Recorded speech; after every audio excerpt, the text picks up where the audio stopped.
Άγιος Παντελεήμονας είναι ωραία γειτονιά, μωρέ. Είναι λίγο υποβαθμισμένη. Καμιά φορά ξέρεις, περπατάς στον δρόμο, σου πετάνε ατάκες. Δεν ξέρεις πώς να συμπεριφερθείς. Λες, μαλάκα τώρα τι μου είπε αυτός ο τύπος. Γυρνούσα 2 η ώρα το βράδυ, περπατάω, ακούω ένα. Θείο. Γυρνάω, βλέπω ένα τσακαλάκι με μια κουκούλα, του λέω τι είναι ρε. 2 ευρώ η πίπα, 2 ευρώ η πίπα. Στην αρχή μπερδεύτηκα, λέω εννοεί να του πάρω και να με πληρώσει. Μετά λέω μήπως το «ή» είναι διαζευκτικό. 2 ευρώ η πίπα. Κάποιος κλέφτης Μερακλής που σε κλέβει με σεξουαλικές χάρες.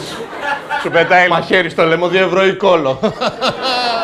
Πες κόλο ρε μπάρμα να γουστάρουμε. Του κάνω... Του λέω με 1 ευρώ τι έχει. Έλα ρε μαλάκες, δεν γίνεται να έχει 2 ευρώ η πίπα. Θα έχει κάτι και με 1, λίγο τα αρχιδάκια, δεν ξέρω, δεν με νοιάζει.